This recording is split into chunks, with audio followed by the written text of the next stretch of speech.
If you haven't heard about Anchor, it's the easiest way to make a podcast. Let me explain. It's free. There's creation tools that allow you to record and edit your podcast right from your phone or a computer. Anchor will distribute your podcast for you so it can be heard on Spotify, Apple Podcasts, and many more. You can make money from your podcast with no minimum listenership. It's everything you need to make a podcast in one place. Download the free Anchor app or go to anchor.fm to get started. Welcome back to another episode of Bombshell 1111 Girl Talk Series Podcast. Bombshell 1111 is a platform created to teach ways to nourish the mind, body, and soul. This platform allows this podcast to create weekly content on podcasts with special guests each week that will stimulate your spiritual, mental, and physical growth.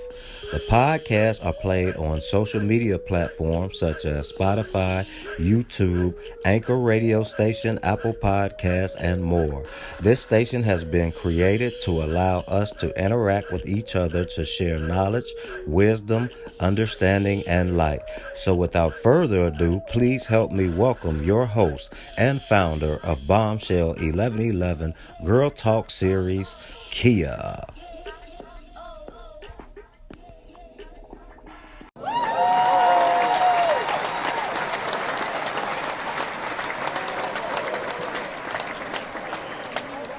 To another episode of Bombshell 1111 Podcast. My name is Keya and I'm your host. Tonight, you guys, we have a very special guest by the name of Brenda Lomeli. She's a master certified life coach, an advanced feminist coach, a holistic nutrition coach. So without further ado, you guys, let's welcome Brenda to the show. Welcome, Brenda. How are you? Hi, Keya. I'm so good, and I'm really excited to be chatting with you and just offering value however I can today. I'm really excited to be here. Oh, I'm very excited for you to come on and be a part of the podcast. We did about 50 takes before we got to this point, so thank you for being patient with me. But we were having a good time, so it's all good. It's all good. You're right. So Brenda, I tried to do a little intro in the beginning to let the audience know a little bit about you and who you are. But can you just do a short description about who you are, what you do, and pretty much what your movement is? Yeah, so, okay, my gosh, this is definitely going to be the Cliff Notes version, but so I want to say this first because I do know that, if I'm not mistaken, this is your podcast and the work that you do in your movement is therapy for women of color. And I am a Latina, so I think that's really important to put that out there first and foremost. So, I consider myself a woman of color, and that's something that I'm really proud of. Mm-hmm. And I think with that, I'm very passionate about the work that I do, because I do believe that as women of color, and just women in general as well too, but as women of color, there's unique situations and circumstances that we experience. And in particular, the work that I do, I struggled with my weight and with my relationship with food for a couple decades. And so just to tell you a little bit more about that, like at one point I weighed almost 200 pounds. And by the way, I have to say this because this is very important. Weighing that much in and of itself isn't necessarily a quote unquote good or bad thing, right? It's every single person is different. But for me, being at that weight, like it really was, there was so much emotional eating. I didn't know how to take care of myself emotionally. I didn't have tools for that. There was so much for me. Again, I'm sharing my individual story. With that, there was also so much overeating to the point where like things were really, I would make myself uncomfortable. It was not anything where I was loving my relationship with my body or with my food, right? Mm-hmm. And so I struggled with that for a couple decades. I mean, I like I said, I weighed almost 200 pounds at one point, also would lose 30 to 50 pounds, regain it, lose it, regain it. And so it really was this emotional roller coaster that I felt that I was on. And the reason I think this is important to share is because I know I'm not the only one, and there are millions and millions of women that struggle with this area of their lives. And so, again, this is a Cliff Notes version, but in search of trying to figure this out for myself, I just felt so baffled because also being first generation Mexican American, I just was so baffled because I thought to myself, okay, I'm hardworking. I'm really smart. I've always thought I'm very smart. I was the first person in my family to go to college, go to graduate school, get my bachelor's degree, get my master's degree. And so I was like, okay, I'm clearly smart. Why is this an issue for me? And there was just always felt like there was pieces of the puzzle missing. And also I'm one of those people that's like, really, once I commit to figuring something out, like there's no stopping me. That's definitely a part of who I am. And so, even after finishing graduate school, I still was really struggling with this piece that had to do with my weight. And like I kept regaining a bunch of weight and then like struggling with my relationship with food, so much to the point that I decided to go and study nutrition. And so then I can now say that I, have formally studied holistic nutrition and so much about women's hormones and lifestyle redesign and all this stuff. And I still, because I thought to myself, surely if I know all the stuff about the food, then there won't be any struggle and, this part of my life will be easy. But that wasn't the solution either. But again, because I am always committed to finding solutions to anything that's not working for me in my life, I then heard about something called life coaching. Now, this was way back. So at the time, at the time now, a lot of people are familiar with life coaching. But back then, this was when I first heard, I was like, what is life coaching? I was so curious. And I started to learn more about it, and I decided to go and get certified as a life coach, because when I started to learn more about that, I just had this feeling that it was the missing piece of the puzzle. And sure enough, I do believe it was. Because what was missing for me was to actually understand my emotions and to actually understand like the belief systems that I had about myself, my value, about weight loss, about my body, like so many different belief systems. And so I know you talk so much about mental health and mindset, and that's really what it was. The pieces that were missing were not me just knowing more information about food, or even weighing a certain amount. It was really about me understanding how to take care of myself mentally and emotionally, and really equipping myself with tools to do that weren't food, because I just hadn't learned those tools in my life. And so food just always ended up being my go-to ineffective sort of coping mechanism. And since we're talking about this in the space of women of color, I've talked with other clients that are also women of color before, and I know that this is something from my own personal experience and also from supporting my clients who self-identify as women of color. I think this is something that we don't often get taught or talk about in our homes, or in our families or in our communities. So, I think that this is one of the reasons that I feel so passionate about sharing everything that I've learned, where now I finally, fast forward to now, this is the work that I do. And my mission is to really equip women to be done struggling with their weight and food and to enjoy results on their own terms. That's very important, right? Whatever they define is what they love and what they want. Yeah, super important. And that's my mission. And that was the Cliff Notes version. Wow. Well, number one, congratulations on your weight loss. Thank you. That is unbelievable. That is so great. And I look at your pictures, and for me to think 200 pounds and see you now, I'm like, I don't believe you. I know people don't believe me. So there's pictures, so people can see. And I think what's super important, Keya, I think this is very, very important to mention this. as I do this work and share this message, I think the most important thing to celebrate of that, of course, we can celebrate the results you can see. Why not? Yeah. Definitely.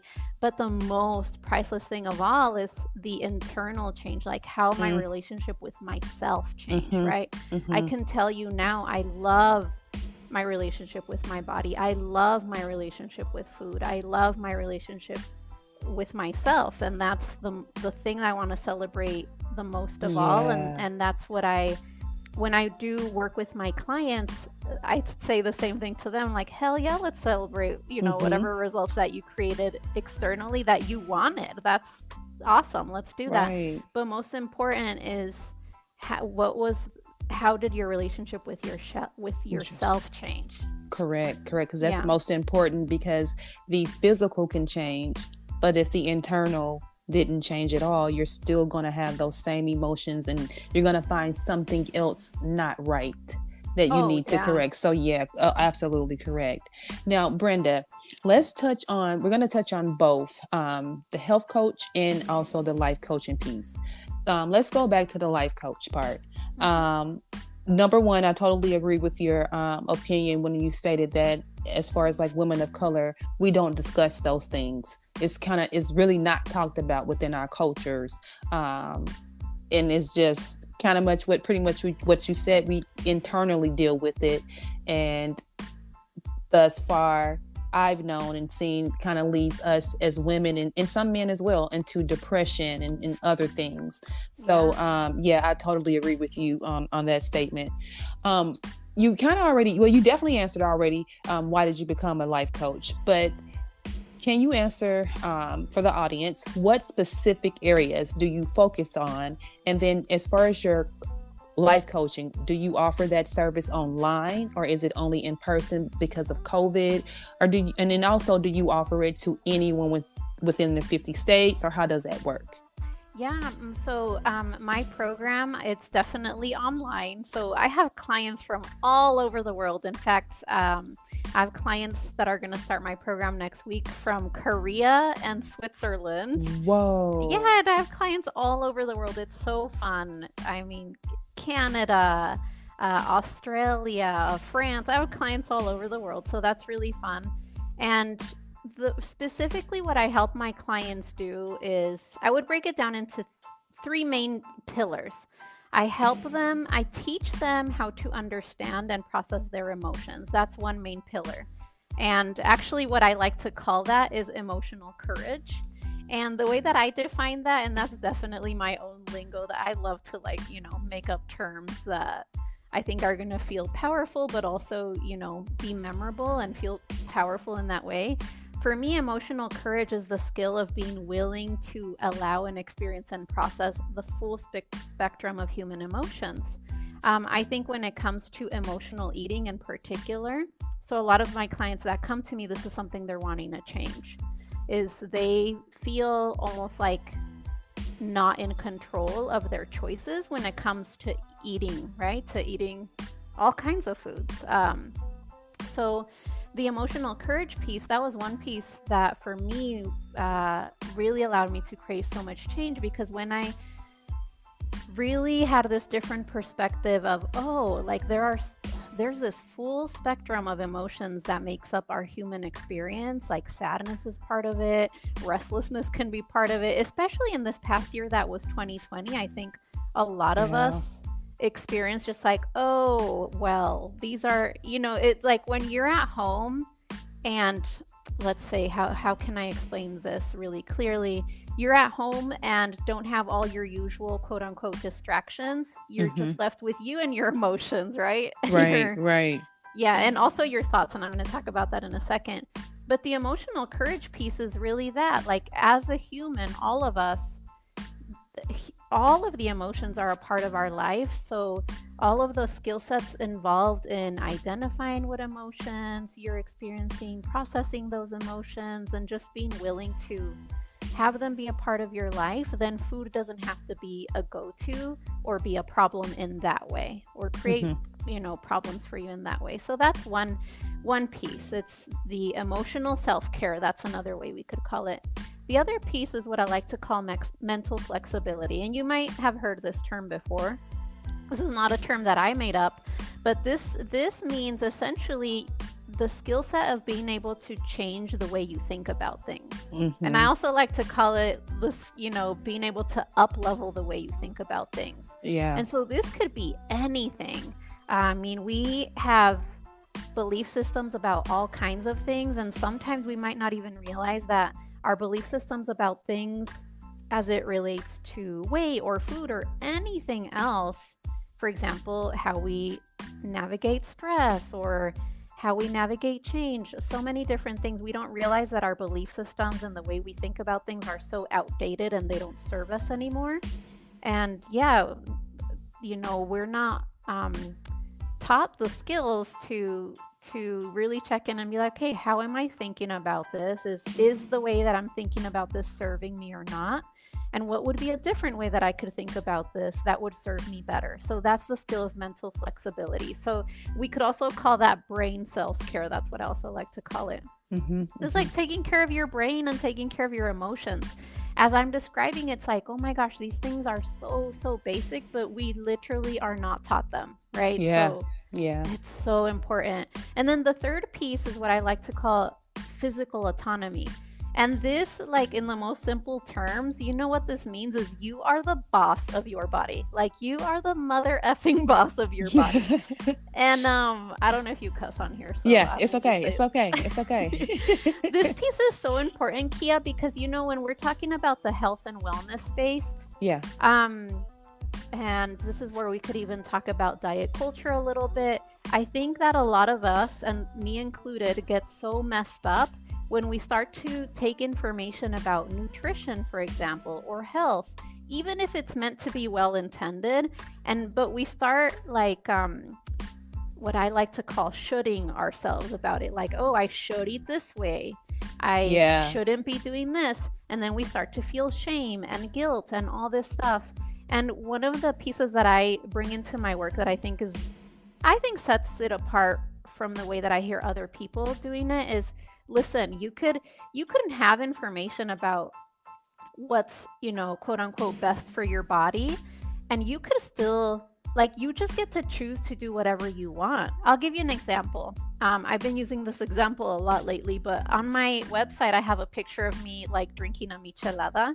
And a michelada, and for anyone who doesn't know, it's a Mexican drink. It's got beer, it's got clamato, and I put a lot of lime. It's delicious. Mm-hmm. And so if we're just approaching, for example, hydration from purely the holistic nutrition standpoint, well, there's no place for a michelada, right?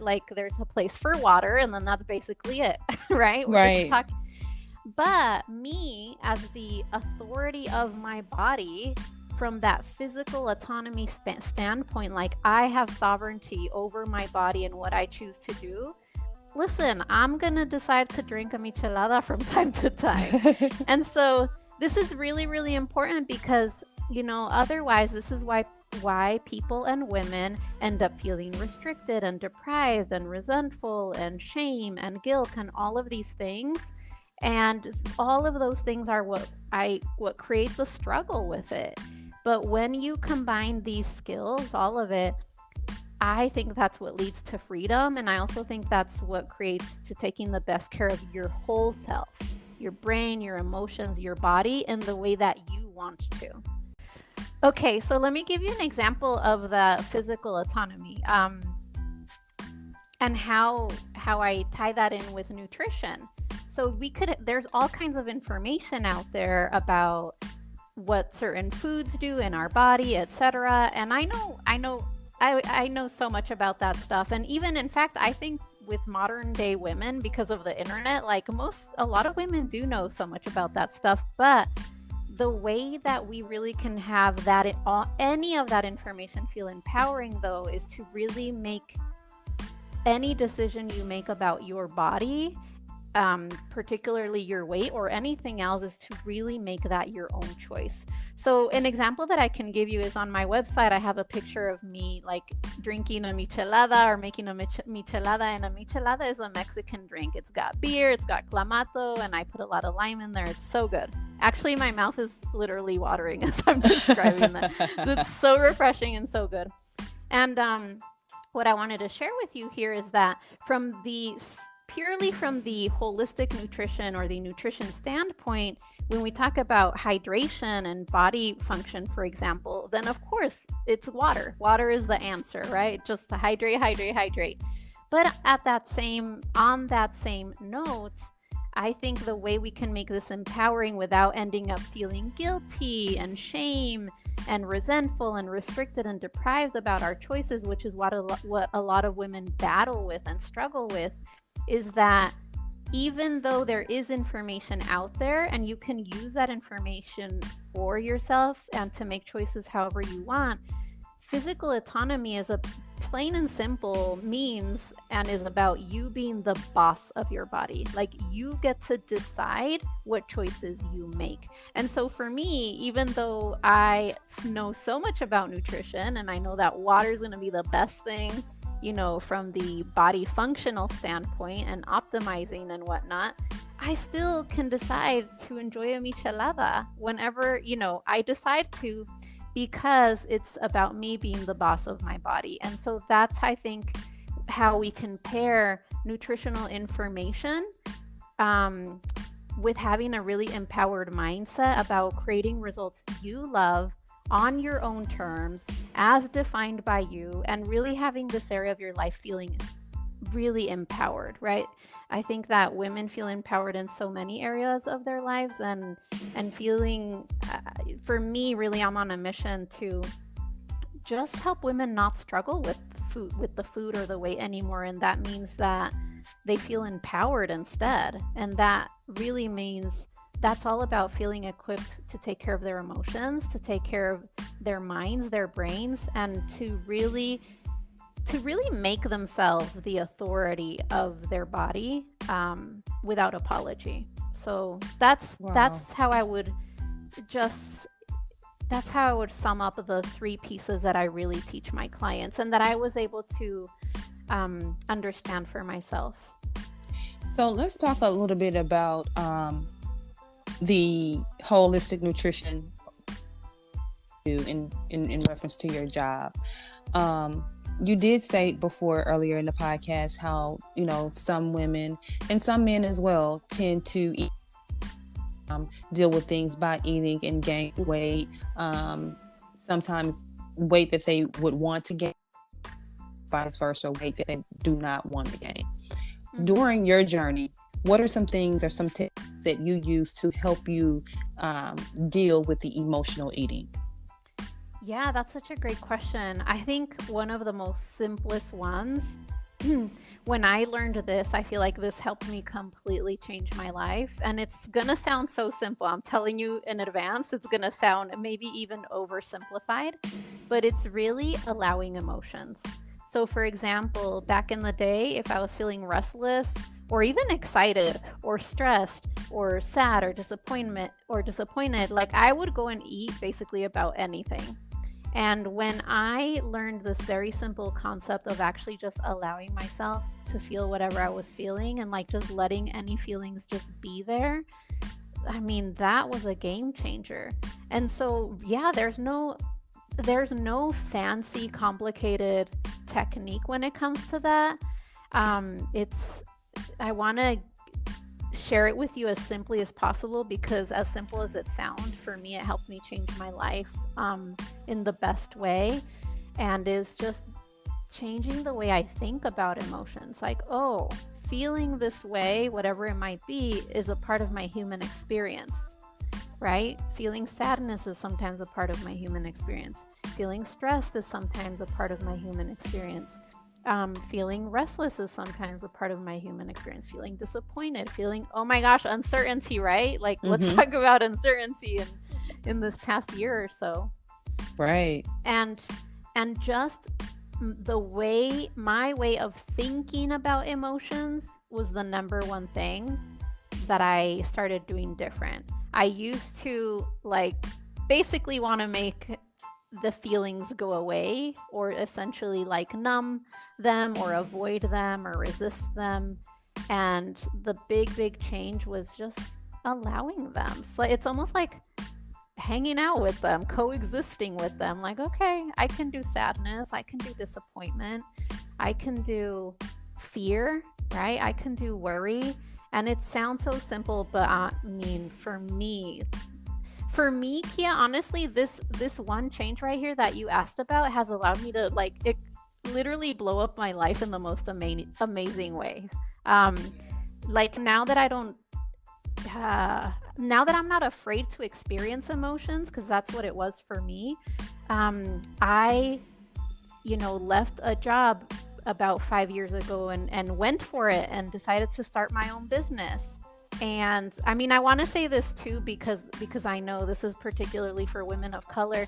I left a job that I didn't love, and that there was so much fear and doubt and uncertainty there. But because I had the skill, because I had developed the skill of being willing to feel any emotions, then I'm like, okay, cool. I can do doubt, I can do fear, and those are required for entrepreneurship or for chasing any big dream, as I'm sure you've experienced. Right? Yeah. And so now I have to share this super fun thing with you. Literally, as we're talking, Keya, I'm having my biggest revenue month ever in the history of my business. I mean, I had set my goal of building a 7-figure company, and this month that it's not even over yet, I'm having my first 6-figure month. Congratulations! And I want to share that, and wow. I guess we could call it a brag, but I want to share that because listen, I'm a Latina. Like, I know that when it comes to women of color earning, I'm like covered in goosebumps as I'm saying this now, by the way, because as a woman of color, as a Latina, like I know that we're at the bottom of demographics when it comes to getting paid and making money. And I'm also on a mission to help change that. And I think in order to do that, we need to normalize that, right? Like, hey, this is just what we do. Like we just make money while pursuing our dreams and empowering each other. And so I wanted to share that with you. And I can legitimately say, Keya, that I think a big part of me being able to be where I am now, 4+ years after having started my life coaching practice, is because of that skill that I really believe in, which is that emotional courage, like just being willing to experience emotions. Because when you're not willing to experience emotions like fear or doubt or uncertainty, you're never going to go for the big dreams. It's too scary. Yeah. It feels too scary. But it all started with being willing to experience my emotions instead of always eating about them. And I really believe that for me is very, very true. And I totally agree, because that was the same thing in reference to me starting the podcast, me relocating, with anything that I do, same thing, had to just feel that emotion, go through it. If it's meant for me, things will fall in place. If it's not, then it's okay. I'll figure it out. I can't let this happen, what if that happens, prevent me from moving forward, because I will never move forward. So congratulations again. And that's only one milestone, Brenda. It's more to come. I'm already knowing.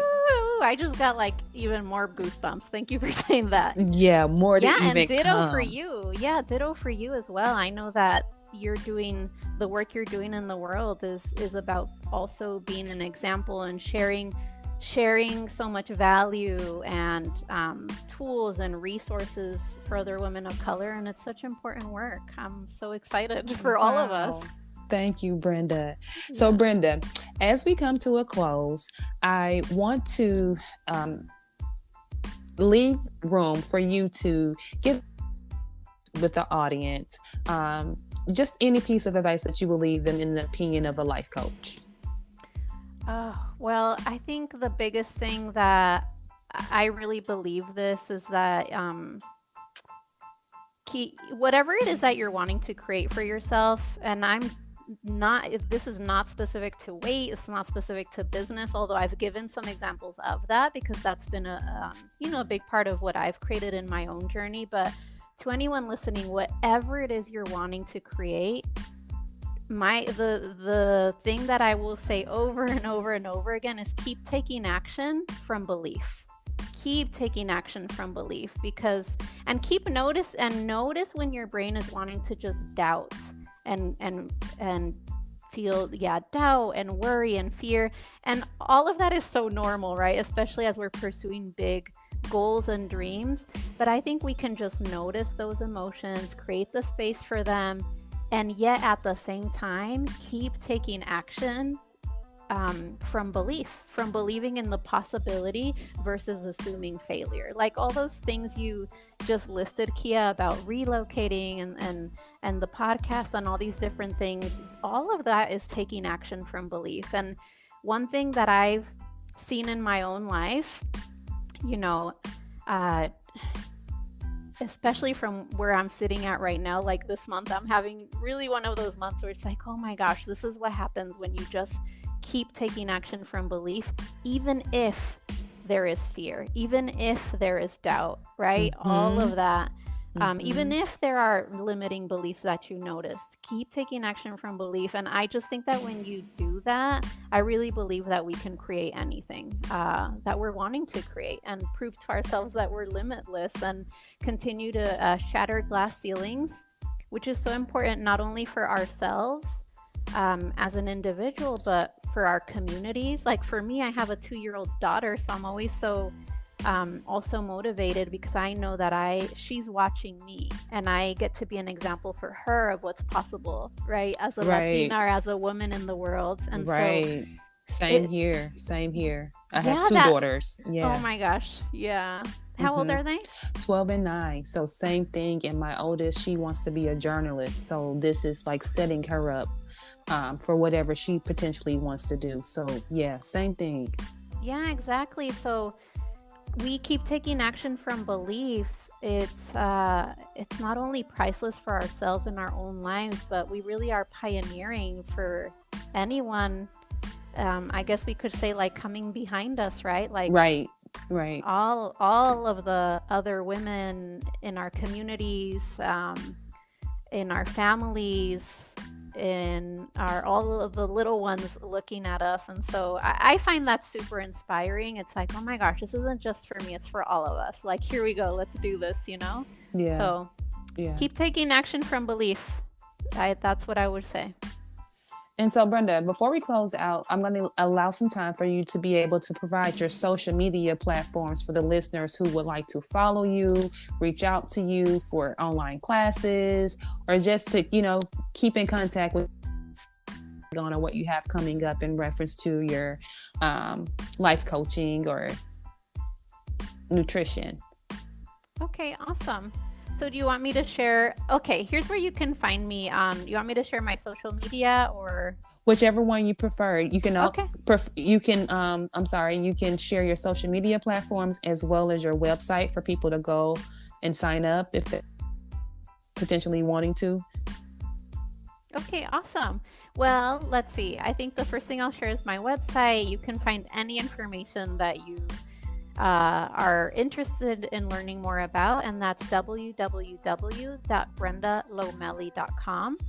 And then you also, if you love listening to podcasts, I've also have been doing my podcast, How to Lose the Last 10 Pounds. I've been podcasting for over 4 years, so you could definitely go binge on that if you want to. And then last but not least, good old Instagram. You could follow me there and see, more of the message that I share. And you could find me at _Brenda Lomeli. So I would love to connect with some of your audience members that resonate with today's conversation and message. And thanks again for having me. I mean, I could talk about this stuff forever with you. I thank you so much. I thank you so much for coming on and being a part of the podcast. I learned a little Spanish. I learned about some drinks, Yeah, right. Shout out to Daniel. I know. So yeah, thank you so much for coming on and sharing your vision and your mission and what you bring, to the community as a woman of color. And I also congratulate you on all of your accomplishments and more to come. That is just the beginning. And I say that because listening to your conversation, I feel that you have the right mind frame, and not living in emotion. Because when we live in emotion, we live in fear. So I congratulate you again, and I wish you the best on any and all your future endeavors. Thank you so much, Keya, and I wish the same for you. Thank you, Brenda. So, you guys, without further ado, we would like to close out for tonight. Always remember, you are a bomb within your own shell. Until next time, you guys, peace, love, and light. Good night. Good night. If you enjoyed this podcast, please make sure you subscribe so you're notified when a new episode is posted. Rate, review, and share this podcast with your family and friends. Thanks so much for listening, and I hope you're leaving with some valuable information that can help you on your personal journey. Also, check us out on Facebook, YouTube, and Instagram at Bombshell1111 or at Bombshell1111 TV. You can also check out our mental health page, Your Health is Your Wealth, on Facebook, which is a page created to inform and support individuals with mental health and other health conditions. And with that being said, always remember, you guys, you are a bomb within your own shell. And until next time, peace, love, and light.